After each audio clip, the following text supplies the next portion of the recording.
நான் ஃபஸ்ட்டு சொன்னது front neck loose ஆகுது அப்படின்னா ஃப்ரண்ட்டில் வந்து ஒரு 1/2 இன்ச்சு கிராஸாக கட் பண்ணிக்கோங்க அப்படின்னு சொல்லியிருக்கேன். அதே மாதிரி பேக் வந்து உங்களுக்கு டெப்த்து வைக்கும்போது ஷோல்டர் லூஸ் ஆகுது அப்படின்னா ஆம்ஹோலோட அளவு நம்ம 1/2 இன்ச்சு தள்ளி வச்சுக்கிட்டாலும் உங்களுக்கு அந்த ஒரு டைட் வந்து உங்களுக்கு கிடைக்கும். ஷோல்டர் வந்து டைட் கிடைக்கும். அந்த சைடு வந்து கரெக்டான ஃபிட்டிங்காக இருக்கணும்.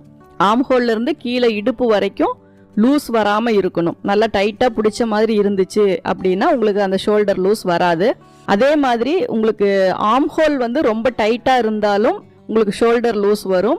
அதே மாதிரி ரொம்ப லூஸாக இருந்தாலும் உங்களுக்கு ஷோல்டர் கழண்டுட்டு வர மாதிரி வரும். அதனால் ஆம்ஹோலும் உங்களுக்கு 1/2 கரெக்டாக ஃபிட்டிங் வர மாதிரி வைக்கணும். அதே மாதிரி கீழ்ப்பக்கம் கையுடைய சுற்றளவு ஃப்ரீயாக நம்ம உள்ளே போய் வெளியே எடுக்கிற மாதிரி இருக்கணுமே ஒழிய ரொம்ப டைட்டாக இழுத்து நீங்கள் போட்டிங்க அப்படின்னாலும் உங்களுக்கு ஷோல்டர் கீழே கை எண்டில் டைட் ஆகும்போது ஷோல்டர் வந்து லூஸாக உங்களுக்கு தெரியும்.